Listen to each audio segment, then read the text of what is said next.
কথক নগৈল দামোদৰ কুকুৰ সদৃশ সিটো নিৰ্গত পামৰ বিষ্ঠামূত্ৰ ভুঞ্জৈ যেন অধম শুকৰে উতে যেন কন্তকক চুবাই আতি মৰে। যি জীৱ শ্ৰেষ্ঠ মনুষ্যই কৰ্ণপথ কৃষ্ণনাম সেৱন কৰিবলৈ ইচ্ছা নকৰে সেই জীৱক কুকুৰ সদৃশ বুলি গালি পাৰিছে। এতিয়া আমি যদি ঈশ্বৰৰ নাম আশ্ৰয় নকৰো তেতিয়াহ'লে আমাকেই কুকুৰৰ লগত তুলনা কৰিছে। ২ নম্বৰতে কৈছে যে বিষ্ঠা মাত্ৰ ভুঞ্জৈ যেন অধম শুকৰে, অৰ্থাৎ হৰি বিমুখ হৈ আপুনি মই যদি কেৱল মোৰ ধন মোৰ জন মই হলো মহাজন আদি চিন্তাৰ মাজত থাকি ঈশ্বৰ নাম ভকতৰ সেৱাৰ অনুষ্ঠানৰ ফালে যদি পিঠি দিওঁ তেতিয়া যি ধন টকা পইচা ঘটি কেৱল খাব লাগে বুলিহে জানে সেই অন্ন সেই দ্ৰব্যত বিষ্ঠা মূত্ৰ ভুঞ্জাৰ দৰে উদাহৰণ বা উপমা শাস্ত্ৰই সিদ্ধান্ত দিলে। এতিয়া আমি কি খাই আছো, দিনে ৰাতিয়ে কি আহাৰ গ্ৰহণ কৰিছো চিন্তা নিজে নিজে কৰিলে হৈ গ'ল। উতে যেন কন্তকক চুবাই আতি মৰে।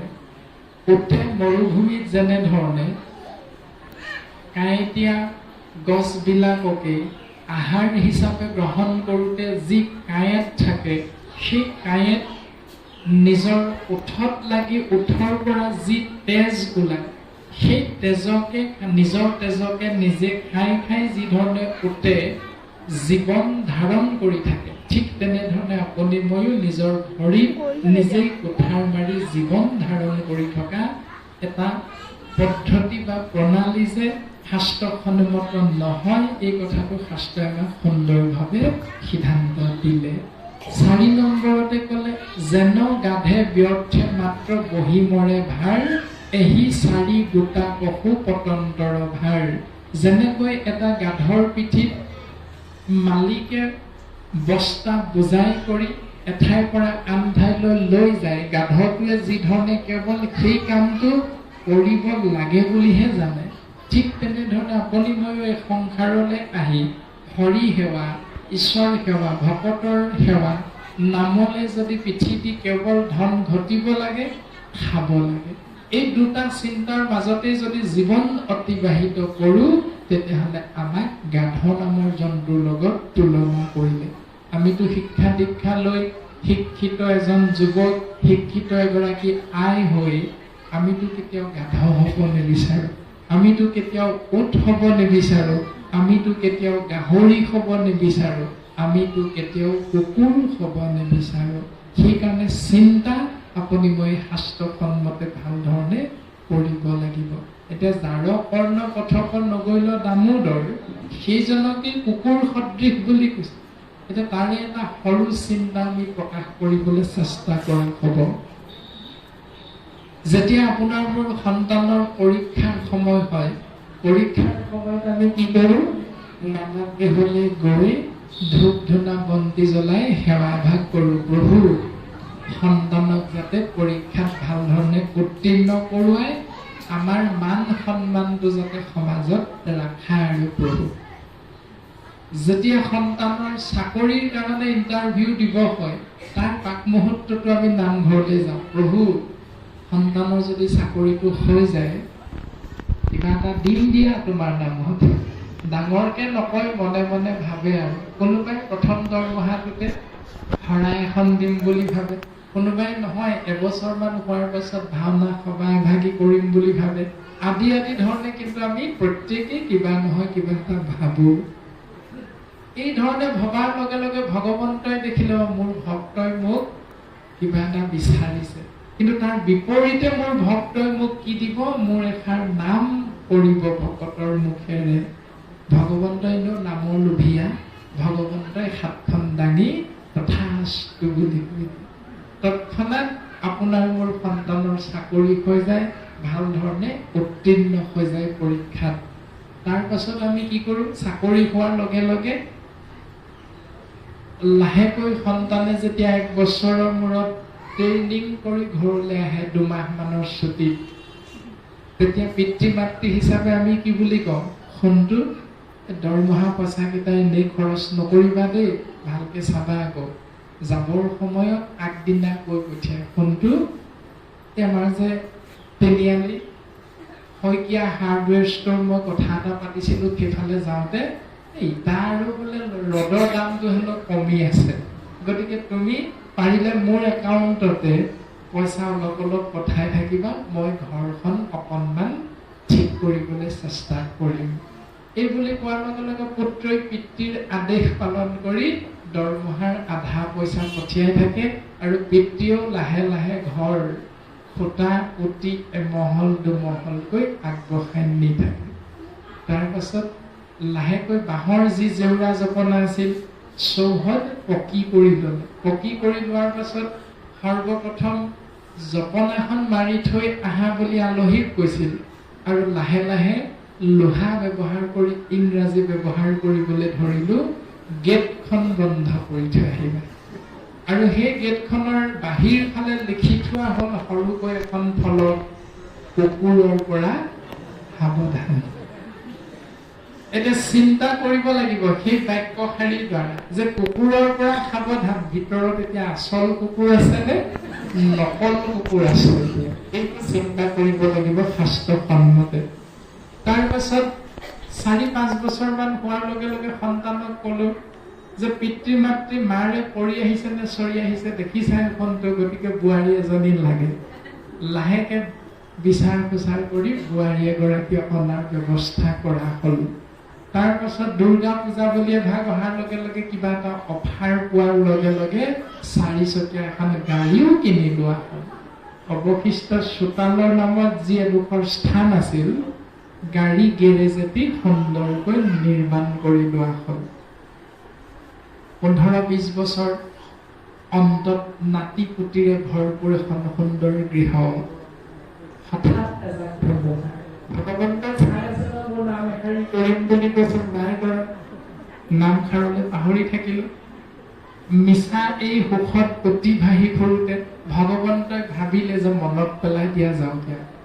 মনত পেলাবলৈ গৈ বেমাৰ আজাৰ আদি আদি কিবা কিবি ভগৱন্তই উপচক্ৰবিলাক দি আছে লাহে লাহে। দেখিলে হঠাৎ ইমান সুন্দৰকৈ পৰিচালিত হৈ থকা ঘৰখনত বেমাৰ আজাৰ নুগুচাই হ'ল। লাহেকে মনে মনে এজন বিধানীৰ ওচৰলৈ যোৱা হ'ল। বিধানীজনৰ ওচৰত গৈ যেতিয়া চোৱা হ'ল, বিধানীজনে ক'লে যে আপুনি কিবা এটা পাহৰিছে, যে ভকতৰ এষাৰ নাম কৰিলেই সমস্ত অপায় মংগল দূৰ হ'ব। এই বুলি কোৱাৰ লগে লগে বাপজনৰ হঠাৎ মনত পৰি গ'ল যে সন্তানৰ চাকৰিৰ কাৰণে যেতিয়া গুৱাপান অৰিহণা নামঘৰত আগবঢ়াইছিলো, তেতিয়াই তেওঁ এটি মনত ভাৱনা পঢ়ি ৰাখিছিল, ভগৱন্তৰ চৰণত এষাৰি নাম অৰ্পণ কৰিব। সেই নামশাৰী কিন্তু কৰিবলৈ থাকি গ'ল। বিখ্যাত মন এটা লৈ ঘৰলৈ ঘূৰি আহিছে। আইগৰাকীক কৈছে, হেৰা নকবা আৰু, বৰ ডাঙৰ কথা এটা হ'ল। বোলে কি হ'ল? আইগৰাকীক কোৱা নাছিল, মনে মনেহে ভাবিছিল নামঘৰত গৈ। তেতিয়া কৈছে যে মই এনেকে ভাবিছিলো নাম এষাৰ কৰিম বুলি, এতিয়া থাকি গ'ল। বৰ ভাল কাম কৰিলে। ভাল যদি ভালেই, আইগৰাকী বেয়া হবলৈ হলে জানেই নহয় কেনেকে কব আৰু। বৰ ভাল কাম কৰিলে। এতিয়া যে নামষাৰ কৰিব লাগে, 20 বছৰ হ'ল, 25 বছৰ হ'ল ঘৰ বনোৱা, গুৰু গৃহ ভাগি বনালে, নবনালে নহয়। এতিয়া নামষাৰ ক'ত কৰে কৰক, কেনেকে কৰে কৰক। মইতো মাজে মাজে আপোনাক কৈ আছিলো গুৰু গৃহ ভাগি বনাব লাগে, আপুনিহে কৈ আছিল হবচোন বনাম দিয়া, হবচোন বনাম দিয়া আদি আদি ধৰণে হতাই হতাই গৈ থাকিল। এতিয়া নামষাৰ ক'ত কৰে কৰক, চোতালৰ নামত আছে এইকণ জেগা মাত্ৰ। এয়াই হ'ল মনুষ্যৰ অপৰাধ। সেইকাৰণে আমি চিন্তা কৰিব লাগিব যে কুকুৰৰ সদৃশ সিটো নিৰ্গত পামৰ আমি হ'ব বিচাৰো নে নিবিচাৰো, চিন্তা আমি নিজে নিজে ভাল ধৰণে কৰিব লাগিব। আমাৰ শৰীৰ তত্ত্বৰ খুব সুন্দৰ সিদ্ধান্ত দিলে যে যাৰ কৰ্ণ পথে নগৈল দামোদৰ, যাৰ কৰ্ণ পথেৰে ঈশ্বৰ কৃষ্ণৰ নাম প্ৰকাশমান নহয়, সেই জীৱক কুকুৰ বুলি সিদ্ধান্ত দি গ'ল। এনে ধৰণে হৰি গুণ নগাই কৰি আনকে ব্যাখ্যান, পদ্ম মুখখনতে জিভাৰ দ্বাৰা কৃষ্ণ নাম প্ৰকাশ নকৰি এই যে অলপ দিনৰ আগত বিহু গান এটা ওলাইছিল বোলে যি হ'ল হ'ল ভালেই হ'ল গাঁৱৰ ল'ৰাকেইটা বাচি গ'ল। নুশুনা কোনোবা আছে নেকি? অকণমান হ'লেও আমি শুনিছো সকলোৱে। এই যে যি হ'ল হ'ল ভালেই হ'ল গাঁৱৰ ল'ৰাকেইটা বাচি গ'ল, কমলা বাইদেউ জীয়েক হেনো পলাই গ'ল। এই যে আমি দুগৰাকী তিনিগৰাকী আই লগ লাগিলে এই আলোচনাবিলাক যে কৰি থাকো, শাস্ত্ৰই তাকেই সিদ্ধান্ত দিছে, হৰি গুণ নগাই কৰৈ আনহে ব্যাখ্যান। হৰি গুণ নবসানি, কেৱল শাক খোৱা ভাত খোৱা কাৰ ল'ৰা কৰ ছোৱালী আনিলে, কাৰ ল'ৰাৰ লগত কাৰ ছোৱালীৰ বদনাম ওলালে, কোন ছোৱালী কোন ল'ৰাই বিয়া কৰাই আনিলে, সেই ছোৱালীৰ জাত পাত কি, বংশ পৰিয়াল কি, এইবিলাক যদি কুটকুটীয়া স্বভাৱ আলোচনাত ঠাই পায়, তাৰ বিপৰীতে কৃষ্ণ নামক অগ্ৰাধিকাৰ নিদিয়াৰ কাৰণে জানা জিভা বৈলতাৰ বেংগৰ সমান, সেই জিভাখন ভেকুলী জিভাৰ লগত তুলনা কৰিছে। এতিয়া আপোনাক মোক যদি ভেকুলী জিভা বুলি কৈ দিয়ে স্বাভাৱিকতে খং নুঠিবনে? এতিয়া শাস্ত্ৰই কৈছে, আমিতো নাই কোৱা, প্ৰাঞ্জিত নামৰ শৰীৰটোৱে নাই কোৱা। সেইকাৰণে আমি বাৰে প্ৰতি চিন্তা কৰিব লাগিব, যাৰ হিৰে নকৰে কৃষ্ণক নমস্কাৰ, কিৰীতি যুগুত মাথা ভাৰ ভৈল তাৰ। কৃষ্ণৰ নকৰে কৰ্ম যিটো হস্ত দুই, যি দুখন হস্ত মানে হাত ঈশ্বৰৰ কৃপাৰ বশত আমি পালো, যি এটি হীৰ আপুনি মই ঈশ্বৰৰ কৃপাৰ বশত লাভ কৰিলো, এই হীৰ যদি ভকতৰ সেৱাৰ অৰ্থে আমি আগবঢ়াই দিয়াই নাই, তেতিয়াহ'লে আমি এই হীৰ ভাগি এই হৰিৰ তত্বৰ ওপৰত আমি এনে এটা মহাভাৰ গাধৰ নিচিনাকৈ বোজা বৈ ফুৰিছো বুলি সিদ্ধান্ত দিলে। এতিয়া কৃষ্ণৰ অৰ্থে হাত দুখনে যদি কৰ্ম কৰিবলৈ কোনো দিন আগবাঢ়ি যোৱা নাই, শ্ৰীমন্ত শংকৰদেৱ সংঘৰ অনাসংগী ব্যৱস্থাৰ আইসকলৰ মাজত এটা পাৰ্থক্য আছে চাবচোন, যিটো আমি প্ৰত্যক্ষদৰ্শী কাৰণেহে কোৱা হৈছে, কিন্তু কোনো গাত পাতি ল'ব নালাগে আমাক কৈছে বুলি। শ্ৰীমন্ত শংকৰদেৱ সংঘৰ আইসকলে ভকতৰ অগ্ৰত চাহ জলপান দিবলৈ অকণমানো ভয় নকৰে, কাৰণ তেওঁলোকে হৰণ ব্যৱস্থাটো পালন কৰি আছে। কিন্তু বাকী অনাসংগী ব্যৱস্থাৰ আইসকলে কিন্তু মই নাযাওঁ দেই বুলি অকণমান হ'লেও পিছ হুহুকি আহে। কিয়? তাৰমানে যাৰ হস্তে কৃষ্ণৰ কৰ্ম কৰিবলৈ ইচ্ছা নকৰে, সেই হস্ত দুখনক কি বুলি কৈছে? কংকন সহিতে সিটো সম সম হৈ। কংকন মানে আমি যি খাৰু বেলা আদি যিবিলাক পিন্ধি থাকো, সেই অলংকাৰ বিলাকৰ সহিতে এই হাত দুখনক মৃত বুলি শাস্ত্ৰই ঘোষণা কৰিছে। এনেকুৱা অদৰকাৰী দুখন হাত আপোনাৰ মোৰ শৰীৰত যদি লৈ ফুৰিছো, ইয়াৰ দ্বাৰা জীৱৰ কল্যাণ নহয়, নিজৰটো নহয়, ইয়াৰ দ্বাৰা সমাজৰো কোনো উন্নতি নহয়, কোনো কৰ্ম সফল নহয়। সেইকাৰণে আমি ভাল ধৰণে নিজৰ শৰীৰত ভগৱন্তৰ কৃপাৰ বশত লাভ কৰা এই সমস্ত পঞ্চভূতি দেহাৰ লগত জড়িত পঞ্চ জ্ঞানেন্দ্ৰিয়, পঞ্চ কৰ্মেন্দ্ৰিয় আদি সমস্তখিনি আমি শাস্ত্ৰসন্মতে যেনেধৰণে ব্যৱহাৰ কৰিবলৈ সিদ্ধান্ত দিছে, তেনেধৰণে ব্যৱহাৰ কৰিবলৈ আমি চিন্তা কৰিব লাগিব। বৰ্তমান পদচন্দই এনেধৰণে প্ৰকাশ কৰিছে। আমি পুনশ্চ পাঠ আগবঢ়াই দি অনুষ্ঠান ভাগি বিৰাম দিবৰ বাবে সেৱা নিবেদন কৰা। কৃষ্ণ কৃষ্ণ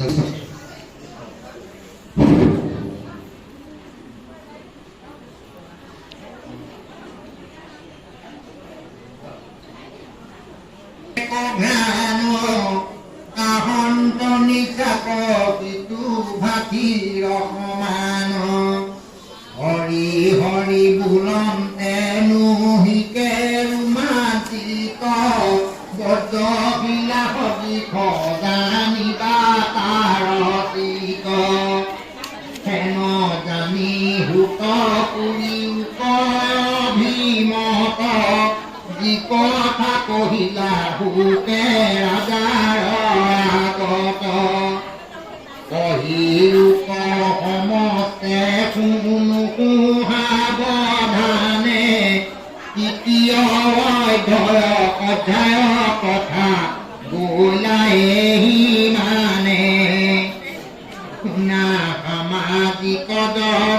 ভাগৱত কথা মনুষ্য জন্ম এইটো নকৰিও বৃথা পুৰাণৰ সুতইটো মহাভাগৱত ব্যাস মহাৰিষিয়াৰ কহিছা মহত আৰ অন্তৰ্গত পৰমাৰ্থ কথা যত মই মাত্ৰ জানো নাৰদৰ প্ৰসাদত উতহন্তে মহামুনি সুকে জানিলন্ত বিদুৰে ইহাক জানন্ত কি নজানন্ত টিকা ভাগ্য চাই মহাবুদ্ধিৰ প্ৰভাৱে কেহু জনে তাৰ তত্ত্ব অৰ্থ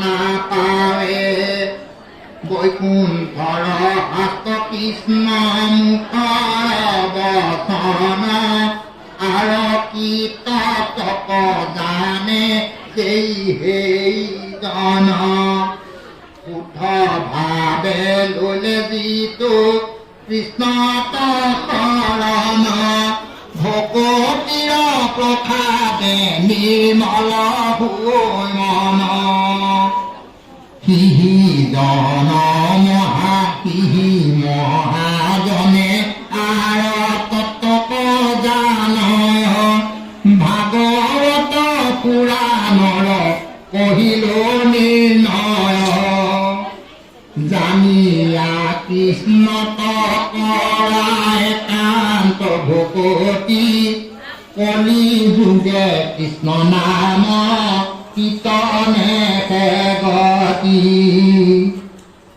বিশ্বমিত্ৰ পৰাশৰ আদি মুনিগণ জলবায়ু পত্ৰ মাত্ৰ কৰন্ত ভোজন আমি নিজনৰ মুখ পদ্ম সুললিত দেখি তাৰা ভৈল কামে বিমোহিত দধি দুগ্ধ ঘিত নিশ্চ কৰি হালি অন্ন প্ৰবন্ধিয়া প্ৰতিনিতে ভুঞ্জয়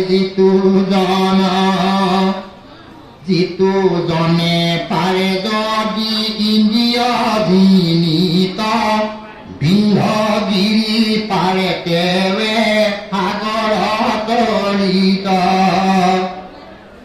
ইন্দ্ৰিয় গতি জিনিবাৰ আছে যাৰ মতি সততে কৰিবে যত্ন সন্তৰ সংগতি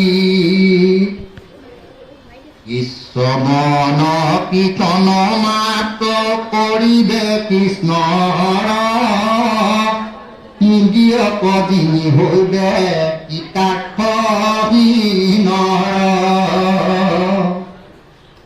হেন জানি যতনে জীৱান কাম শংকৰে ৰচিলা ডাকি বোলা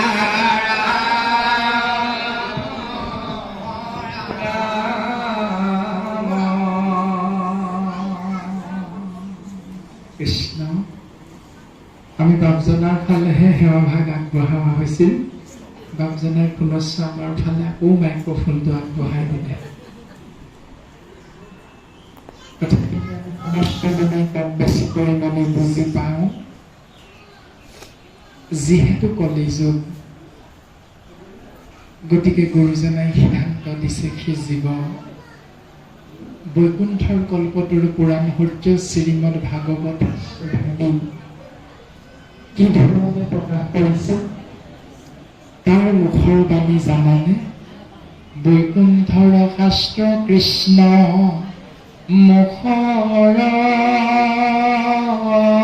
বচন আৰু কি তত্ত্ব জানে যেই হে জন এই ভাগ পাতালৰ মৰ্ত্যৰ স্বৰ্গৰ বস্তু নহয়, এয়া হ'ল বৈকুণ্ঠৰ শাস্ত্ৰ।